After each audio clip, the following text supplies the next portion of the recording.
The topics and opinions expressed on the following show are solely those of the hosts and their guests and not those of W4WN Radio, its employees, or affiliates. We make no recommendations or endorsements for radio show programs, services, or products mentioned on air or on our web. No liability, explicit or implied, shall be extended to W4WN Radio, its employees, or affiliates. Any questions or comments should be directed to those show hosts. Thank you for choosing W4WN Radio. Welcome to Success Secrets Exposed with Sally A. Curtis, where we share stories of challenge, success, and inspiration, along with practical tips and strategies to move you forward to your success. And now, here is your host, Sally A. Curtis. Good evening, good morning, and good day to you all. Welcome to another episode of Success Secrets Exposed. Today, we're going to do a bit of a deep dive into turning your turning your pain into your purpose. I have a very, very special guest that I want to be able to share with you today, Maci. Somebody I met through a great networking events, and we've had some phenomenal conversations. And to talk about purpose and overcoming is going to be such a great and inspiring story to share with you today. Let me give you a little bit of a background on her. I'm not going to share the entire background because I'm going to ask Maci to do that. And I want to dive straight in today because I know we've got lots of sort of juicy topics and elements to discuss with you today. So one of the phrases that Maci has on her website, which I'm just going to read to you, really nails for me what she actually does. And it reads, "I create stability and clarity for women with children going through divorce while providing neutrality as I minimize the stress and maximize the proceeds of selling the marital home." Maci's actually a realtor, works in the real estate area in Denver, in the metro area in the United States. And her story, which she's going to share with us today, has actually led her to be that support and that guide for women in those circumstances whilst they go through the divorce process and finding and starting their new chapter in a new home. So if I can ask you to please welcome to the show, Maci O'Grady. Hello. Hello. Thank you so much for joining us. As I said, I'm super excited to be able to share your very personal story with the listeners and share the empowerment that you've gone through personally, and obviously that too that you've demonstrated for your girls. So I've been very, very touched and sort of got quite emotional when I was reading lots of different content today before we've had the opportunity to speak. So can I ask you if you can actually just share with the audience a little bit of your backstory that's actually led you to what you're doing now? Absolutely. Thanks for having me. I'm excited to be here. And honestly, I'll talk a little bit about vulnerability, but here I am showing up completely vulnerable to share my story with you. And what I've learned is that vulnerability really does help and serve others. So my story, it's a long one, but I'll start with where it started about 7.5 years ago. I was told by my now ex-husband that he was wanting a divorce and we were moving into, going to be moving apart and really starting the next chapter of my life. And I spent probably about a week in a state of shock and wondering what I was going to do. I had, 2 small girls. At the time, they were in middle school and elementary school. Mm-hmm. And I had met my ex-husband when I was 21 years old. I had never made a major purchase without him. Mm-hmm. And I knew that when I woke up from my week-long, probably nervous breakdown, I would say, and realized I get this opportunity to live this amazing life now. And I woke up and said, okay, I don't want to live in this house. I want to move somewhere else. And really started thinking about what does that look like? Mm. I was really nervous because, like I said, I had never made a major purchase by myself. Everything had been done in partnership with my ex-husband. And my daughters and I actually moved in with my parents after we sold our marital home. And in the midst of that, came across a home that I absolutely fell in love with, and actually even asked a few different people, should I do this? Can I do this? Like, I just was so like, I had just kind of lost myself for so long and didn't have the confidence to know that I could handle this, and wasn't sure, if financially I could do it, and really went on a fact-finding mission. Could I afford it? Can I handle this? And I used the experts in my life, my financial advisor, my realtor at the time, to give me that kind of hand on the back to say, yeah, you can do this. And it turned out to be, it led me down a road that is where I am now. And it's been absolutely life-changing and amazing. The stability that came from making that decision. I think that's you've touched on a couple of things there that when I was reading through the story is, we do as women, and well, this has certainly been the case for me. We lose ourselves or parts of ourselves when we're in a relationship because we very much throw ourselves into the partnership element. Yes, and you do forget almost how to make decisions on your own, because we make decisions in that combined area. right. And then, like, you found yourself on your own with the children, like I was. It was like, I'm on my own now. I'm a single mom. What do I do? Literally, what do I do next? How do I do it? You just stop doing the ability to move forward, but also having that, as you put it, the experts in your life, which I love that. And I know we'll end up circling back to that as we go through, but having the right people around you that are prepared to give you that hand up or put their hand on their back to give you that support, just while you're finding your own confidence, your own sea legs, while all of this change is going on. I think is something I want to highlight. No, please continue. Yeah, no, I was going to say a couple things. One, the example that I use is that my life was on a game board and somebody came along and just hit the thing and everything threw up in the air and landed in all these different places. Yeah. So, when you're talking about, that wide-eyed, like, I don't even know what I'm doing now. Everything about my life is different. And I get to create it. I get to put it where I want to. I get to put all the pieces where I want to put them. Yeah. And then the other thing is, and I think we'll talk about this too, is I made a commitment to myself to go on a journey to really discover myself and to discover, why did I lose myself in my relationship, with my ex-husband? Why did I lose my voice, and where did it go? And that was, a lot of great things came from this awakening that I had after my divorce. And that was definitely one of them. I made a commitment to myself to live my life fully awake, and awake to the things that were happening in my life, and awake to the choices that I was making in response to those things that were happening in my life. Yeah. And I think that was and that was why for me today, when I was reading through the website and sort of picking up on the words empowerment, it was that, and that's such a beautiful way of expressing it, the awakening to being. So be not even becoming, but being who you actually are, and going on that self-discovery process. Yeah. Do you find that women are up, because I speak to lots of different women in a different arena, women are wanting that, but often they can't find that initially as quickly as they'd like to.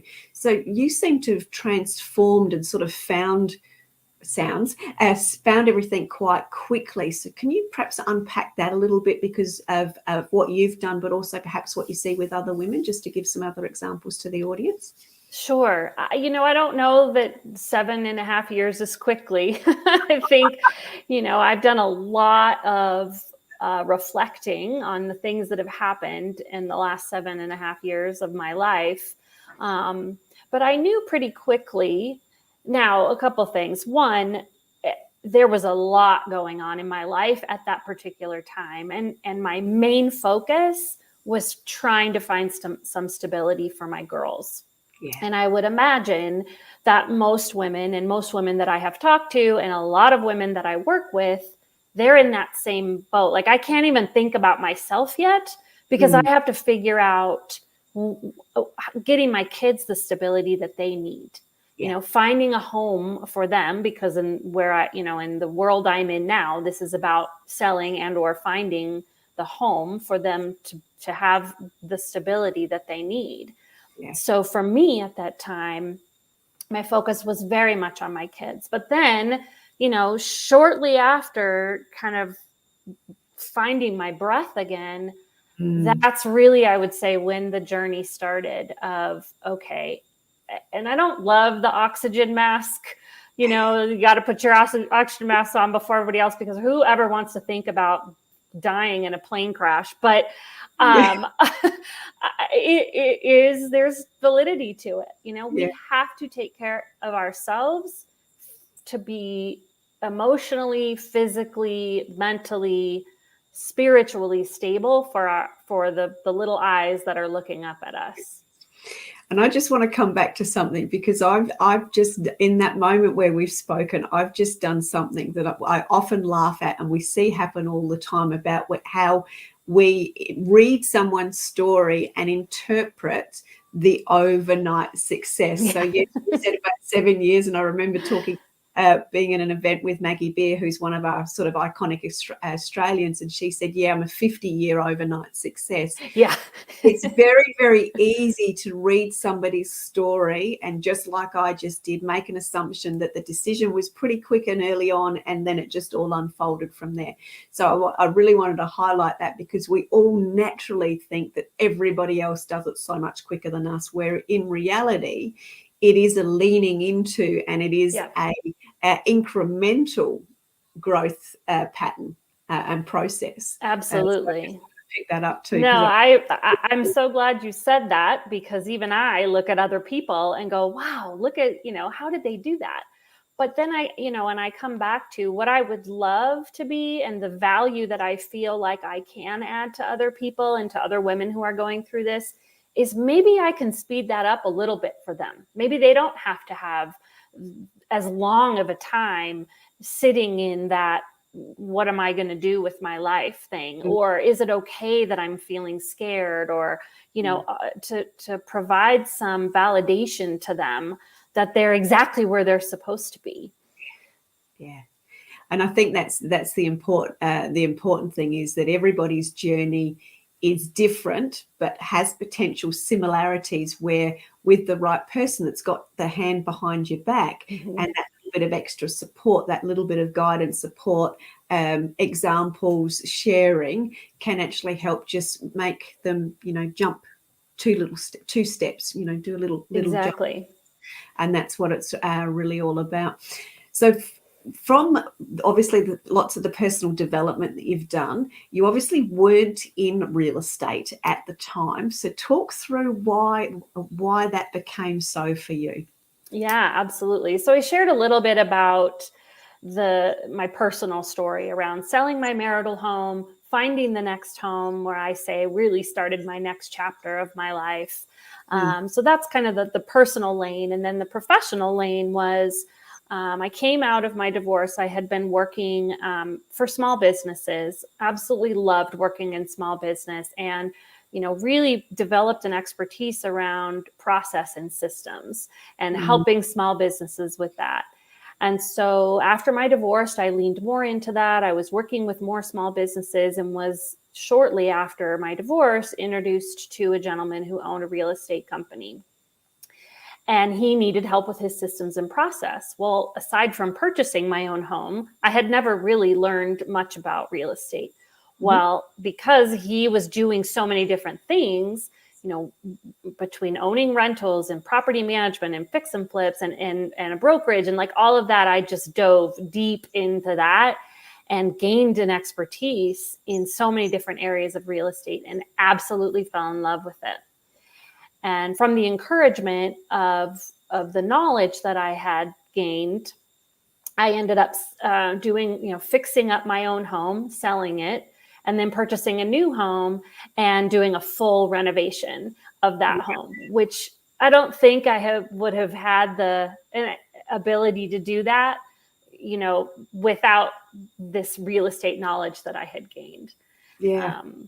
And it was scary. It was really, really scary. I had sleepless nights waiting. The project went long, the project went over budget. And then the second I moved in, I was like, this is exactly what I needed to be doing, and pushed me. Yeah.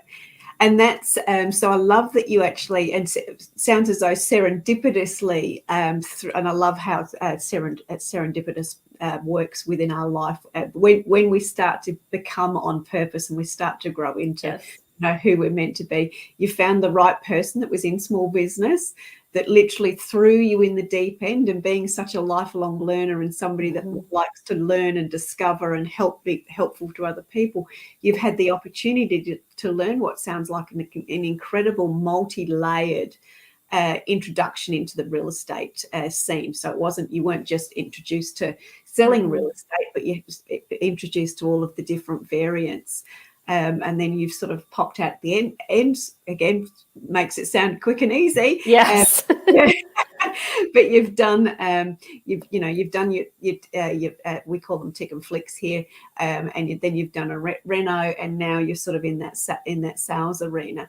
So, did you dive into the sales side of things before or after you did your renovations and your tick and flicks, or was that sort of all happening at once? Yeah, so it was shortly after, and it really was a pandemic moment. It was, am I living in my purpose?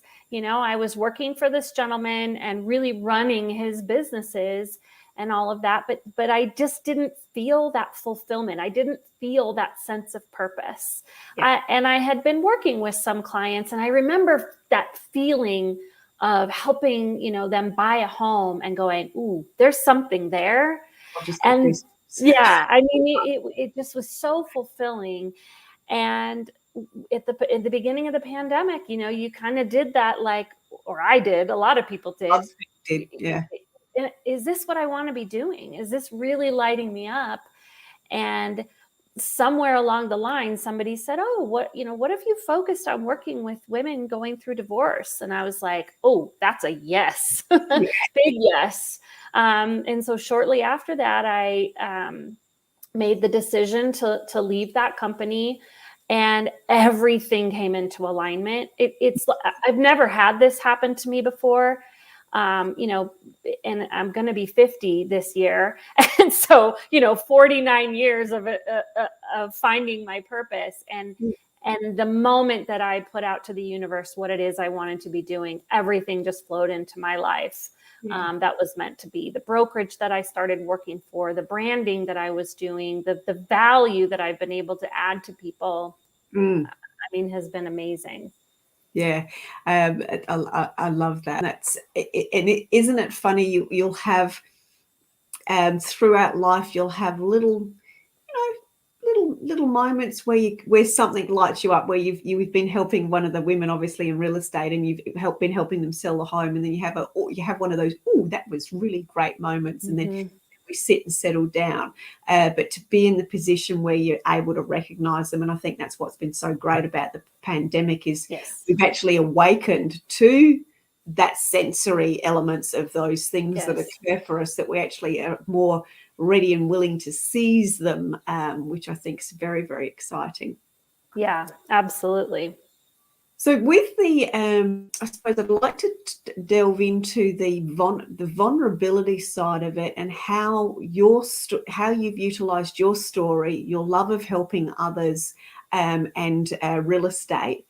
How have you worked all of that together to really help your audience find you as their go-to person when they're going through sort of some of their toughest times? For me, the most vulnerable thing I've been doing is sharing my story. Yeah. And sharing it in a way that aligns with my value system. I feel very, that it's really, really important to understand that, positivity and optimism are important. And, I think things happen to you, not for you, it's happened for you, not to you, I guess. And, so I wanted to share my story in a way that would give people a little bit of light when they're going through something hard. But in order to do that, like I said at the very beginning, in order to do that, I have to put myself out there. And I remember when I started sharing my story on social media and, the outlets that I have, I just was like, oh my gosh, this is really scary.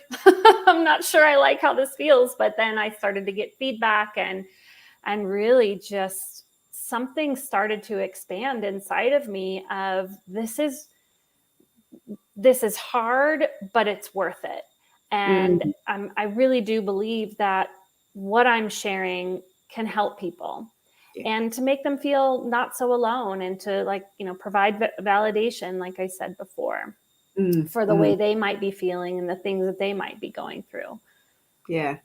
And I love one of you talk about the we can do hard things.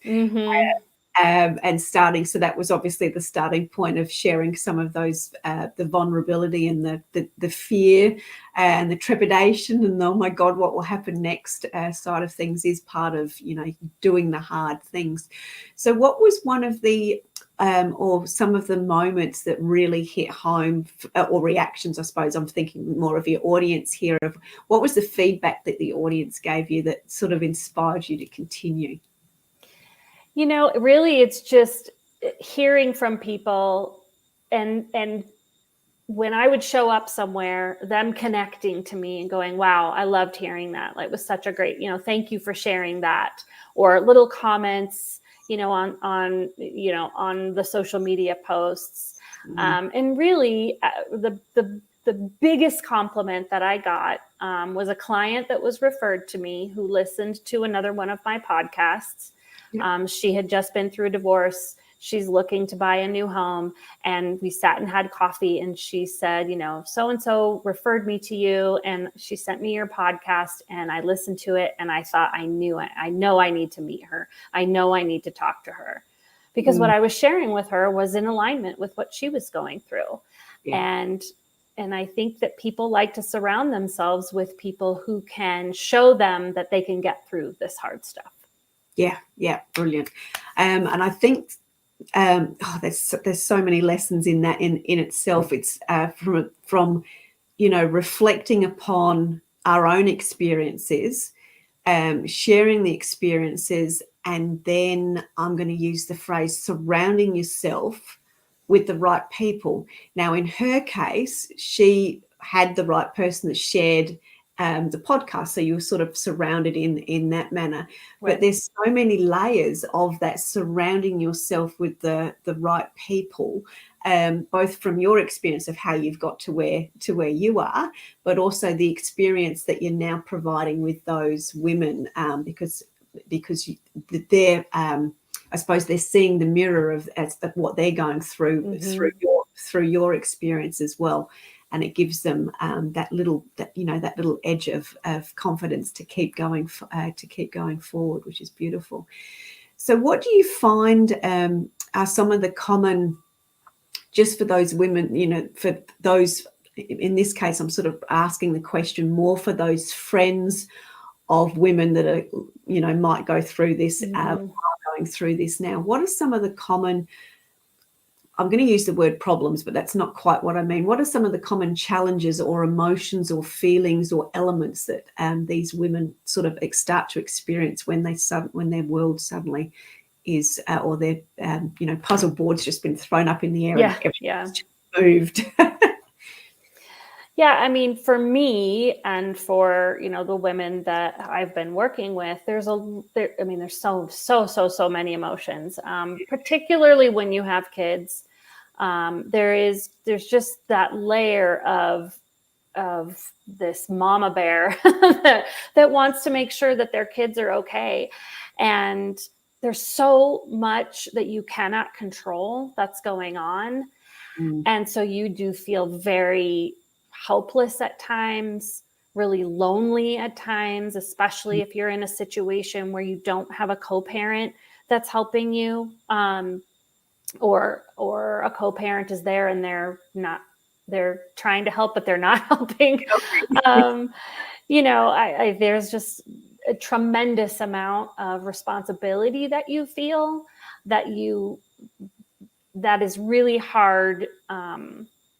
It's hard to feel any connection with anybody at that time because you feel like everything is on your shoulders.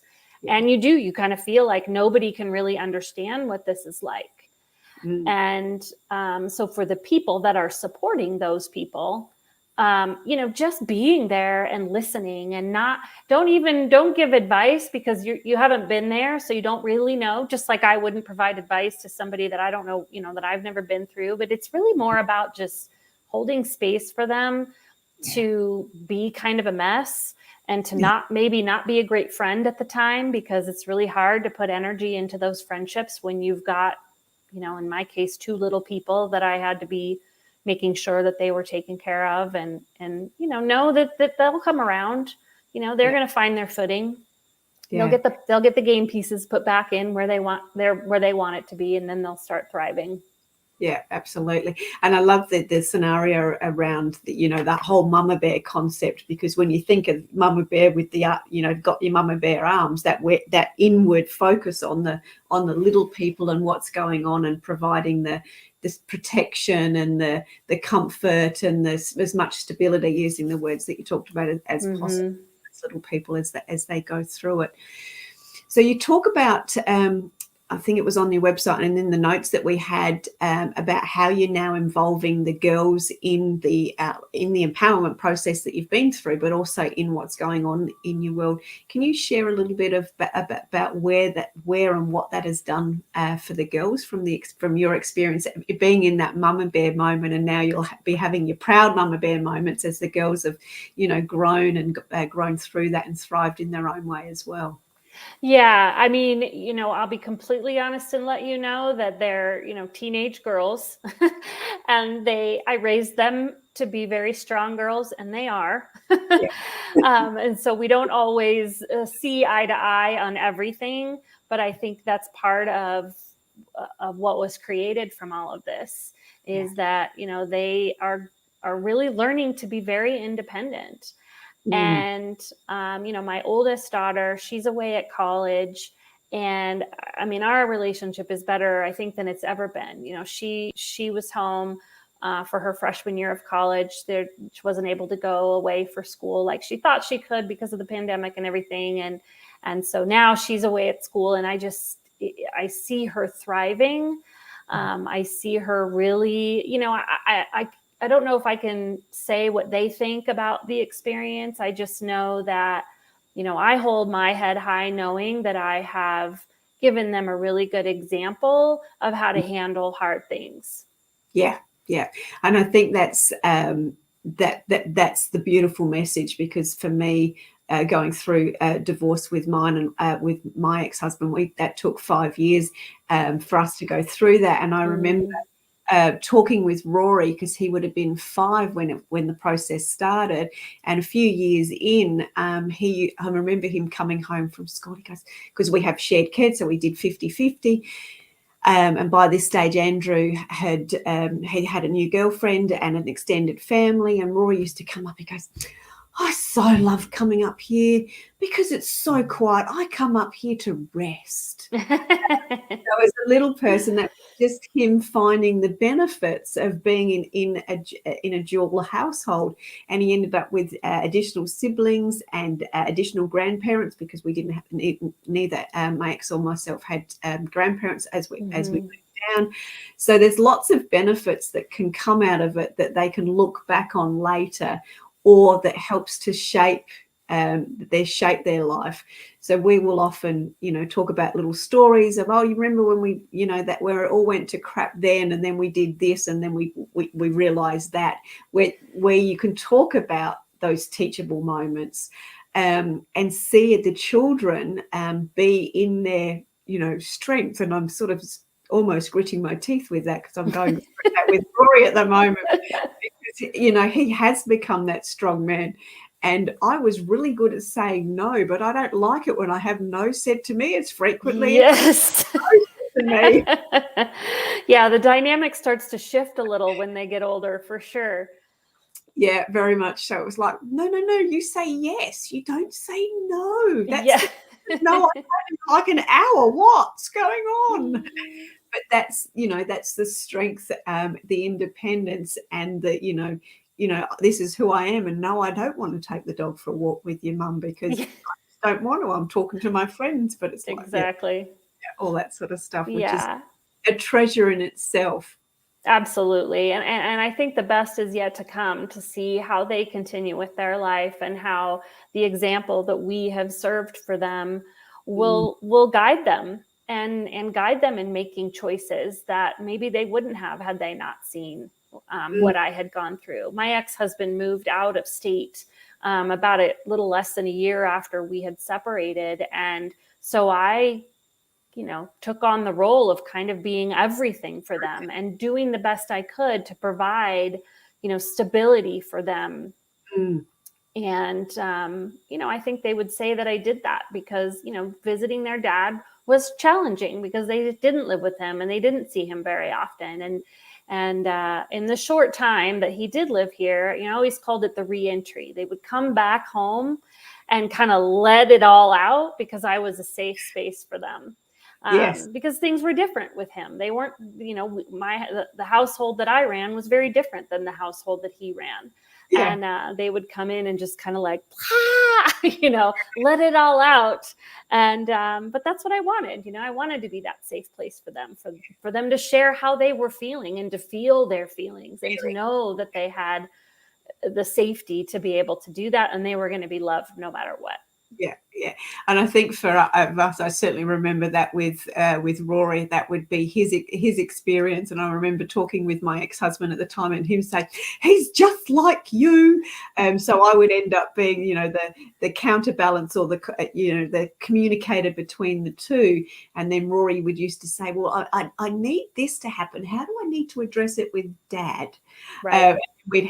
Him and I would do that, but then the tables turned, and then Andrew and I would be having more conversations. So for me, this became a demonstration of communication, which is what we didn't have before, but we have extraordinarily now. Good. And my ex and I would have a conversation, and we'd go, he would say something to me, and I'd go, no, Rory eats that here. He actually cooks that for himself here. Oh, well, he doesn't eat that at our house. And then we'd have the conversations and share notes on what he did and didn't do between the two different houses, and how they play the game. Oh, yes. Which is always beautiful, which is part of building strong little people, as far as I'm concerned. Yes. You just have to put up those boundaries for them that they don't like. Yeah, very much so. So one of the things that I also remember reading was when I was reading the different notes and the different things on your website, was the shift in confidence for women when they find and get their new home and they start that new chapter. So if I look at when I was reflecting on that, I sort of feel for those 5 years, because it took all that time to get stuff sorted out, that I was almost transient. I wasn't transient because I was living somewhere in that environment, but I was still in that waiting, that I'm still sort of stuck in that limbo mode. And it sounds as though in the US, things move quite quickly from selling a home to getting a new home. So that sounds quite different to what we have here in Australia. And it sounds as though that element, there's a an off switch and an on switch almost occurs. So can you sort of share some of the experience around that? Yeah, absolutely. For me, moving into this home by myself with my two kids was scary and exciting at the same time. We can have both at the same time. And it was exciting because, and I remember feeling this shift of, ooh, this is all mine to take care of. And that's a bad thing sometimes too, because it's like, the water pump just went out, or the sprinkler pump just went out, whatever I'm trying to say. And see, I don't even know what it's called. And I'm like, what do I even do? Oh, I have to call somebody to fix that. It wasn't like, oh, hey, husband, can you go get that, take care of that for me? Or, like things that I hadn't really ever had to deal with because I was in a pretty traditional marriage where my ex-husband handled all of that stuff. And so to be able to step into handling all of that and taking care of that stuff is really, it just gives you this boost of confidence that I didn't have. And whether it's, the more traditional stuff or not, it's just doing it all on your own gives you such a sense of accomplishment and confidence that you really didn't have the opportunity to do before.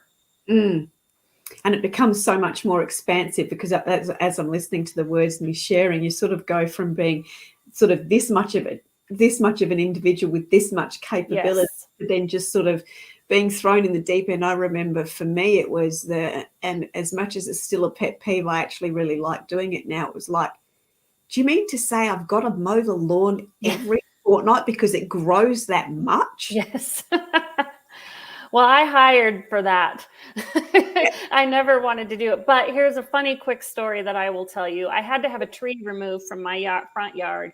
And I was like, oh, I need to go buy sod to cover up the hole that was taken out. So I go to the hardware place, I buy the sod, and I pick up some gloves, and it's heavy, but I'm doing it, and it's great. And then I go to open up the gloves, and they were packaged wrong, and it was like 2 left-handed gloves. And like, that was the straw that broke the camel's back. I started crying.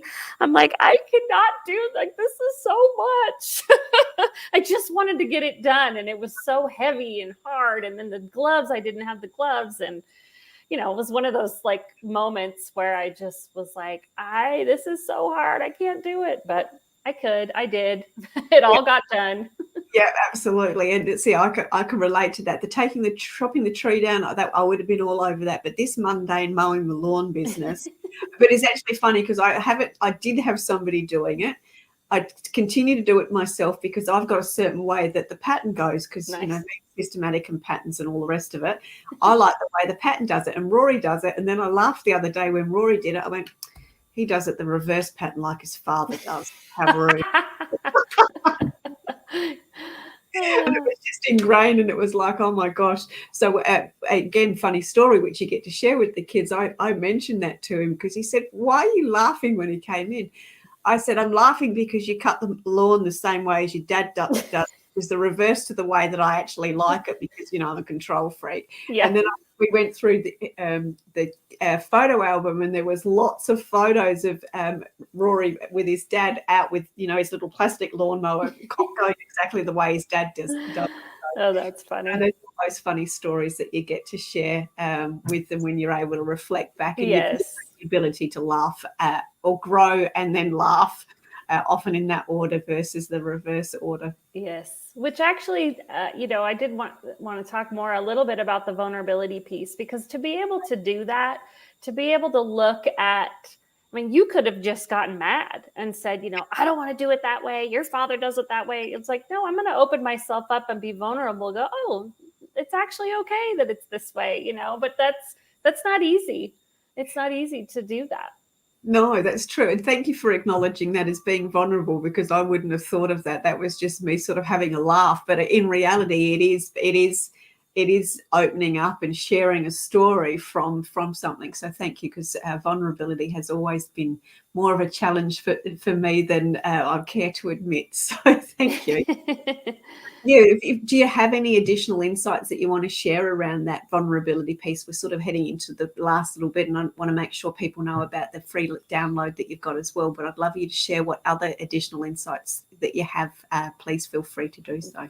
Absolutely. Yeah. So, the we can do hard things. I didn't come up with that. That's a Glennon Doyle comment, quote, but I embraced it because everything that's happened in my life, I've gotten through. Every hard thing that's happened in my life, I've gotten through because I was willing to be vulnerable enough to do it and know that I wasn't going to be good at it. And then vulnerable enough to say that was really hard, but I did it. And I think that there's something really powerful that comes from being able to look inward at our stuff and take responsibility where it's ours to take, not when it's not, and learn and grow from that. I think that's a really, I think that vulnerability is a strength. Absolutely. Yeah. When you're willing to talk about how you're scared, to talk about where you might have done something wrong, when you have the safe space to be able to do that is really powerful. Yeah, yeah. And I think in reality, if I now listen and reflect differently, I think we all do that. We may just not identify or label it as being vulnerable, because I'm listening there going, oh yeah, that's what I'd call as a kick the cat moment. Not that I kick cats, but it's where I'm having a hissy fit and a little thing, and then I might flop on the floor and have a cry, and then I just go, "Wah, you idiot," and then then you get on with it. And so I suppose we all do have different ways of reacting and reflecting. Now, I know from my own journey, the reacting is a lot less now, whereas it would have been, ginormously huge. The reacting is a lot less, but the reflection is a lot more and a lot deeper. And out of that comes a lot more. And that's where that expansion, the ability to continue to expand does occur. I wholeheartedly agree with everything you've just said. Thank you. Now, I would love you to share a little bit more about the 5 questions to ask as it relates to when you're going through divorce, which is one of your downloadables. I did have a look at it and had a bit of a laugh around the comment around the lawyers and the filing paperwork or just doing files, because I remember that distinctly. So can you share a little bit about the free downloadable that you've got for the audience today to help them with their journey? Yeah. When I was going through my divorce, I was pretty clear on that I didn't want to be in my marital home. It never really felt like a place that I felt comfortable. And so for me, it was a really easy decision to leave. But for some people, it isn't. Some people, it's the best place to be. But I think that the reason I came up with this downloadable is, like I said earlier, you're in just a fog. All the game pieces are flying everywhere. And it's so hard to get to the logical part of your brain when there's so much emotion going on. And so I wanted to create just some really great questions to ask yourself as it relates to you, but as it relates to your kids as well. Where's the best place for them to be? And what are all the different options to consider? Where should you live close to their school? Are you moving schools? I mean, there's lots of different options that are there. And so I wanted to provide some guideposts for people when they were really in that just fog and not sure what was going to happen tomorrow, let alone where they should live, and making these decisions that would last a really long time. And I think that's such a beautiful expression, the guideposts. And I think that's very much the conversation that we've had today, and that I've experienced in everything that I've read in the blogs that I was reading on your website, is you literally are the guidepost or the guide that's helping people along. And through your own experience, your own understanding, having the right people that you've had around you that have been, that person that's had their hand on their back, and that you're now doing that for them. So that guidepost and being the guide within all of that, I think, is very, very testament to who you are and what you have to offer.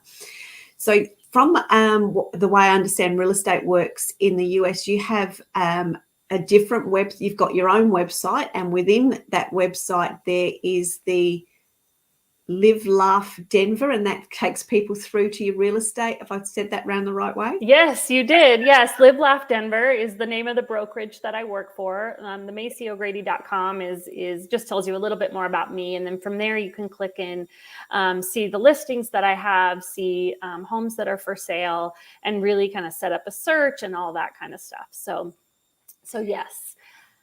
Beautiful. I do want to let people know by going to the Maci's actual main website, which we'll have just had up on the screen. There is lots of great resources there. There is the 5 questions to ask yourself when deciding where to live after divorce. There is also lots of great blog articles that are from yourself. You've got your podcast where you're sharing more inspiration, and there's also some articles in there from some of your key people within your network as well. So it's a fabulous resource for anybody that's knows anybody or anybody that's starting to go through that process and wondering what's next, you can do a little bit of quiet learning and then reach out to Maci to certainly help you further on that journey. So in closing, Maci, we've got a couple of minutes left. Is there anything else, any tips that you'd like to share, any steps that you'd like to share, or anything else you'd like to share with the audience as we go into close? Yeah, well, I always tell people that if you're contemplating or in the middle of divorce, I'd love to be a resource for you. I don't care if you have real estate or not. I don't care if you're in Denver or not. I have a very large resource of divorce professionals that I am in relationship with, that I refer business out to, that I didn't have when I was going through my divorce. I was very wide-eyed. Nobody I knew had really been divorced recently. None of my friends had ever been through it. And I didn't really want to talk to too many people about it who hadn't been through it. So I always tell people, if you know anybody who's going through divorce, I am happy to be a resource for you, would love to chat with you, share my experience, be a light for you to show you that you can get through this and you'll come out better on the other side. Yeah, absolutely. Couldn't have said that better than what you did. So thank you very much. And that was definitely the essence that I've picked up off of all of the resources that I was having a lovely time reading through, etc., to get to the essence of you. Even though we've had some great conversations, it was nice to sort of really feel how you support and be that guide to those to the women that are going through that when they're in their mama bear moments. Yes. So, thank you very, very much, Maci. It's been an absolute pleasure sharing the episode with you today. Thank you very much for our listeners, and we will certainly look forward to seeing you again on another next week on another episode of Success Secrets Exposed. What we'll do now very, very quickly is just go to a quick commercial break, and then we'll wrap up the show. Thank you very much. Are you a speaker, coach, or consultant wanting to increase your reach and impact? Need to save time and leverage your resources? Content repurposing is the fastest way to increase your visibility, credibility, and profitability online and reach your audience with ease. You already sit on a mountain of gold that is highly valuable to your audience. It's in your books, training manuals, articles, and presentations. We regularly turn clients' books into 12 to 24 months worth of content. Let us turn your existing content into visually stunning, bite-sized content tiles. Content repurposing is the easiest way to turn your past into profits. Turn your existing content into bite-sized glitter that you can sprinkle everywhere with ease to attract your ideal audience. Let us amplify your voice, your message, and your impact. Find out more at sallyacurtis.biz. Thank you very, very much. And just as part of a wrap up, I do want to ask everyone to say thank you to Maci. Do connect with her on the social media channels. Do check her out on the website as well, maciogrady.com. Because she very much is a resource for you. You'll find lots of things for you to go through there as well. One of the key takeaways for me is from our conversation today is to remember that you do have lots of experts in your life that can help you move you forward. So that was a great takeaway and a great reminder for me today. So thank you very, very much, Maci, for sharing so much with us and sharing so much about your vulnerability and your story with us as well. Thank you very, very much. Thank you so much for having me. My absolute pleasure. So as a bit of a wrap up as we finish the show, if yourself or people that you know have got a great story and they're on a quest or they're on a mission to make change and to support people, then certainly do reach out to me. We're always looking for great guests that have found their purpose and are now helping other people find their purpose or have significant forward movement.